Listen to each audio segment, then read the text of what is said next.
Students, நம்ம இந்த வீடியோவில் என்ன பார்க்க போகிறோம்னா லெசன் 1ஓட எலக்ட்ரிக் சார்ஜஸ் அண்ட் ஃபீல்ட்ஸ் அதோட ப்ராப்பர்ட்டிஸ் பற்றி பார்க்க போகிறோம். போன வீடியோவில் வந்து நம்ம பேசிக், அதாவது இந்த லெசனோட சம் பேசிக்ஸ் பற்றி பார்த்தோம்.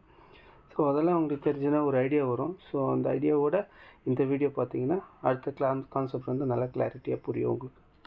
சரி, நம்ம வீடியோவில் போயிடலாம். இங்கே நமக்கு வந்து என்னென்னா ஃபஸ்ட்டு என்ன பார்க்க போகிறோம் அப்படின்னா எலக்ட்ரான் அஃபினிட்டி. அதாவது எலக்ட்ரான் அஃபினிட்டி அது அப்படின்னா என்னென்னா,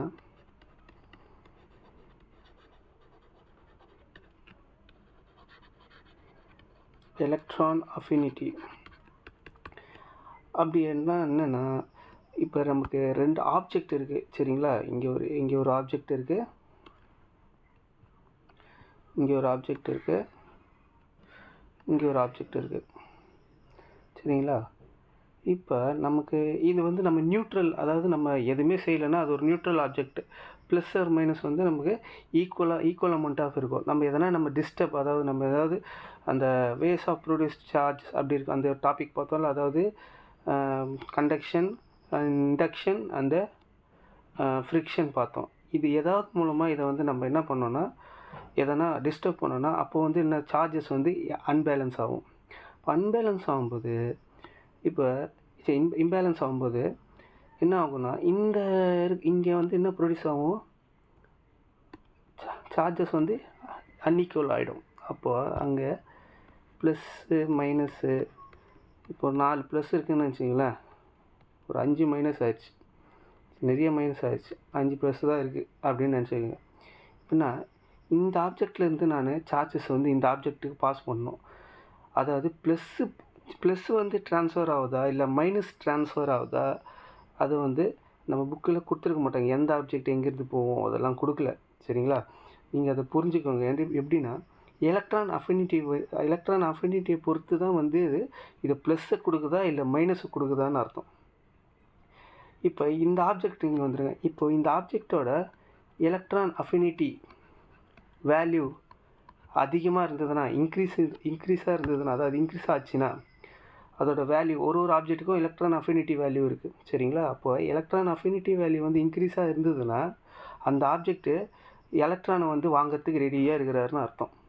அவர்கிட்ட இப்போ நிறைய காசு இருக்குது, அப்போ இடம் வீடெல்லாம் வாங்குற மாதிரி இவர்கிட்ட நிறைய என்ன இருக்குது, எலக்ட்ரான் அஃபினிட்டி இருக்குது. அப்போ என்ன வாங்குவார், இவர் எலக்ட்ரானை தான் வாங்குவார். அப்போது object ready to gain electron. அப்போ இங்கே இருக்கிற எலக்ட்ரான்லாம் நம்ம என்ன ஆகும்னா, இங்கே நம்ம ஒரு ஒயர் கனெக்ட் பண்ணோன்னா இந்த ஒயர் வழியாக எலக்ட்ரான்லாம் என்ன ஆகும், இந்த மைனஸ் வந்து இந்த ஆப்ஜெக்ட்டுக்கு வந்துடும். அப்போ இந்த ஆப்ஜெக்ட் ஃபுல்லாக என்ன ஆகும், மைனஸ் சார்ஜ் ஆகிடும். அப்போ இந்த ஆப்ஜெக்ட் ஃபுல்லாக ப்ளஸ் சார்ஜ் ஆகிடும். நம்ம இது ஏற்கனவே பார்த்தோம், போன வீடியோவில் பார்த்துருந்தோம் சரிங்களா. அப்போ இந்த ஆப்ஜெக்ட் ஃபுல்லாகவே நமக்கு ஒன்லி ப்ளஸ் சார்ஜஸ் தான் இருக்கும் சரிங்களா. இப்போ எலக்ட்ரான் அஃபினிட்டி, ஒருவேளை இது இந்த செகண்ட் ஆப்ஜெக்ட், இது ஃபஸ்ட் ஆப்ஜெக்ட், இது செகண்ட் ஆப்ஜெக்ட் வச்சிங்கன்னா எலக்ட்ரான் அஃபினிட்டி வந்து இந்த ஆப்ஜெக்ட்டுக்கு வந்து கம்மியாக இருந்ததுன்னா, ஒருவேளை கம்மியாக இருந்ததுன்னா என்ன ஆகும், இது எலக்ட்ரானை வாங்க ரெடியாக இருக்காது. அப்போ யார் வாங்கிடுவார், இவர் என்ன பண்ணுவார், பாசிட்டிவ் சார்ஜஸை வாங்கிடுவார். எங்கேருந்து, ஆப்ஜெக்ட் 1லேருந்து. அப்போது இந்த ஆப்ஜெக்ட் 1ல் என்ன இருந்து இங்கே அழிச்சிருவோம். இப்போ நியூட்ரலாக இருக்குதுன்னு வச்சுக்கோங்க. இந்த செகண்ட் ஆப்ஜெக்ட்டுக்கு தான் எலக்ட்ரான் அஃபினிட்டி வந்து என்ன அது கம்மியாக இருக்குது. அப்போ நான் இங்கே ஒரு சார்ஜஸ் வந்து நான் அன்பேலன்ஸ் பண்ணும்போது ப்ளஸ்ஸு மைனஸ் ப்ளஸ்ஸு இது மாதிரி நான் அன்பேலன்ஸ் பண்ணும்போது என்ன ஆகும் அப்படின்னா, இங்கே இந்த ஆப்ஜெக்ட் வந்து என்ன ட்ரான்ஸ்ஃபர் வாங்கிக்கும் அப்படின்னா பாசிட்டிவாக தான் வாங்கிக்கும். எலக்ட்ரான் அஃபினிட்டி கம்மியாக இருந்ததுன்னா பாசிட்டிவாக வாங்கிக்கும். அதாவது நீங்கள் எப்படின்னா, நம்ம எப்பவுமே மோட்டிவேஷன் கம்மியாக இருக்கும்போது நம்மளை வந்து தேத்திப்போம்ல, பாசிட்டிவாக நினைக்கணும், நமக்கு எதுவும் செட் ஆகலை அப்படின்னு நினச்சோன்னா என்ன, அது செட் ஆகாது. நம்ம ஆகணும்னு நினச்சா தான் என்ன ஆகும், நமக்கு செட் ஆகும். எது எல்லாமே படிப்பு அது மாதிரி எல்லாமே தான் சொல்கிறேன் பொதுவாக. ஸோ அதே மாதிரி தான் இங்கே இது வந்து எலக்ட்ரான் அஃபினிட்டி வந்து இது கம்மியாச்சுன்னா இது வந்து ஒரு மோட்டிவேஷன் ஆகி நம்ம பாசிட்டிவ் தான் நமக்கு வேணும் அப்படின்ற மாதிரி சொல்லி இந்த ஆப்ஜெக்ட் வந்து வெறும் பாசிட்டிவ் மட்டும்தான் வாங்கும் சரிங்களா. அப்போ இங்கே இருக்கிறவங்களாம் நெகட்டிவ் சார்ஜஸாக ஆகிடுவார். அப்போ இங்கே ஃபுல்லாக என்ன ஆகிடும், நெகட்டிவ் சார்ஜஸாக ட்ரான்ஸ்ஃபார்ம் ஆகிடும். புரியுதா இப்போ எலக்ட்ரான் அஃபினிட்டி அப்படின்னா என்னென்னு? electron affinity increases object ready to gain electron. அது electron affinity கம்மியாக இருந்தது அப்படின்னா does not ready அப்படின்னு அர்த்தம். does not ready to gain a electron. அப்போ யார் தான் வாங்குவார்? பாசிட்டிவாக வாங்கிப்பார்.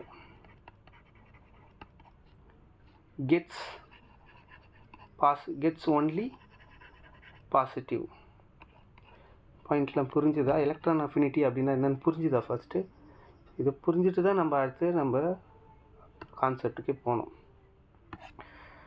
சரி, அடுத்து எந்தெந்த ஆப்ஜெக்ட் வந்து ப்ளஸ் சார்ஜஸாக இருக்கும், எந்தெந்த ஆப்ஜெக்ட் மைனஸ் சார்ஜஸாக இருக்கும் பார்க்கலாம். இந்த பக்கம் ப்ளஸ் சார்ஜஸ், இந்த பக்கம் மைனஸ் சார்ஜஸ்ன்னு வச்சுக்கலாம். நெகட்டிவ் சார்ஜஸ் எந்தெந்த ஆப்ஜெக்ட்லாம் மாறும்? பாசிட்டிவ் சார்ஜாக எந்தெந்த ஆப்ஜெக்டாக மாறும் அப்படின்னா glass will transform into positive charge. நம்ம ரெண்டு ஆப்ஜெக்டை வந்து சார்ஜஸ் வந்து ட்ரான்ஸ்ஃபர் பண்ணால் இது வந்து என்ன சார்ஜஸாக மாறும்னா பாசிட்டிவ் சார்ஜஸாக மாறும். அதே மாதிரி உல், அடுத்து எபோனைட், அடுத்து நம்ம ட்ரை ஹேர். அப்போ நம்ம சீப்பு வச்சு வரும்போது என்ன ஆகும்? இந்த ட்ரை ஹேர் வந்து என்ன மாறிடும்? பாசிட்டிவ் சார்ஜஸாக மாறிடும். சீப்பு என்ன சார்ஜஸாக மாறிடும்? நெகட்டிவ் சார்ஜஸாக மாறிடும். அதே தான் நம்ம இங்கே பார்க்க போகிறோம். ஃபஸ்ட்டு இது என்ன? நெகட்டிவ் சார்ஜஸ் வந்து ஹை எலக்ட்ரான் அஃபினிட்டி இருக்கிற ஆப்ஜெக்ட் ஒன்று இருக்குது. அது என்னதுன்னா சில்க், அடுத்து Amber,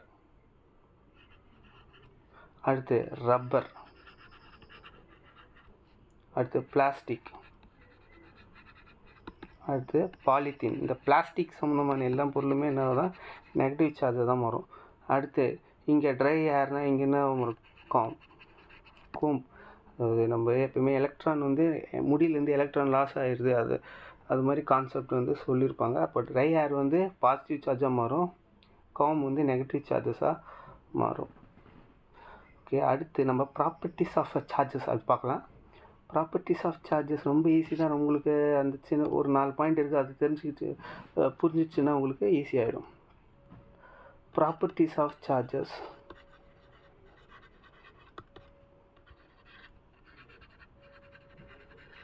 properties of charges first property என்ன ஆகும்?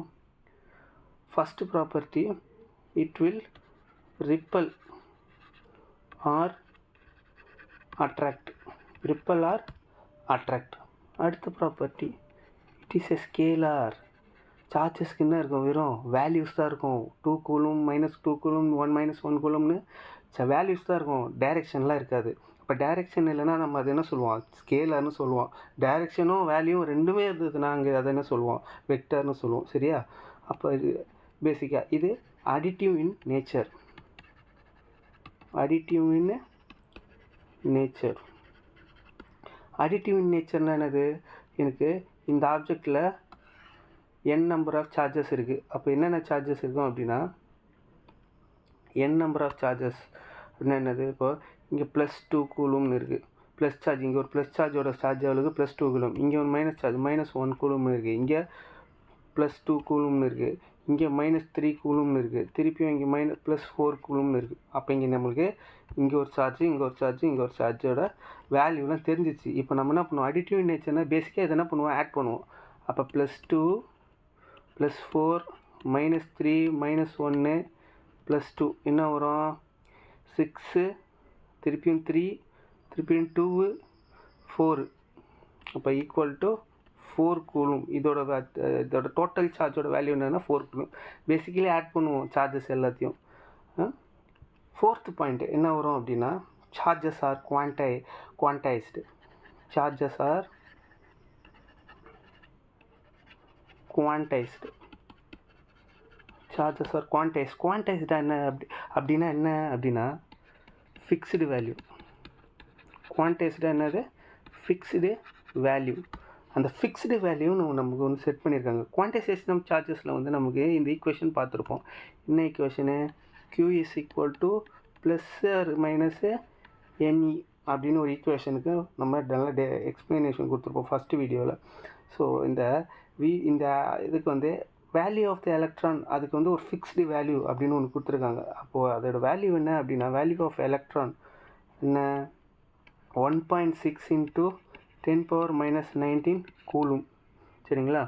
அப்போ நம்ம இந்த வேல்யூ வச்சு நம்பர் ஆஃப் எலக்ட்ரான்ஸ் இந்த ஆப்ஜெக்ட் வந்து நம்ம கேல்குலேட் பண்ணலாம் ஈஸியாக அப்படின்னு அர்த்தம். புரியுதுங்களா? சார்ஜஸ் வேணும்னா நம்பர் ஆஃப் எலக்ட்ரானையும் இந்த வேல்யூவை மல்டிப்ளை பண்ணோன்னா ஈஸியாக சார்ஜஸ் வேல்யூ கிடச்சிடும். நம்பர் ஆஃப் சார்ஜஸ் இந்த ஆப்ஜெக்ட் அப்படின்னு கேட்டாங்கன்னா இந்த ரெண்டு வேல்யூவும் மல்டிப்ளை பண்ணால் நமக்கு கிடச்சிடும். சரி, லாஸ்ட் பாயிண்ட்டு இன்னும் சீக்கிரமாக சொல்லுதா அப்படின்னு சொன்னீங்கன்னா last point charges are conserve. சார்ஜஸை யாராலும் க்ரியேட் பண்ணவும் முடியாது, டெஸ்ட்ராய் பண்ணவும் முடியாது. ஆனால் என்ன பண்ணலாம்? ட்ரான்ஸ்ஃபர் மட்டும் பண்ணலாம். புரியுதா? இந்த வீடியோ நல்லா பிடிச்சிருந்து இந்த வீடியோ பிடிச்சிருந்ததுன்னா சப்ஸ்கிரைப் பண்ணுங்கள், ஷேர் பண்ணுங்கள் உங்கள் ஃப்ரெண்ட்ஸுக்கு. சரிங்களா? ஏன்னா நம்ம நிறைய டைம் போட்டு இந்த வீடியோவில் நம்ம க்ரியேட் பண்ணுறோம். ஸோ ப்ளீஸ் சப்போர்ட் பண்ணுங்கள். தேங்க்யூ.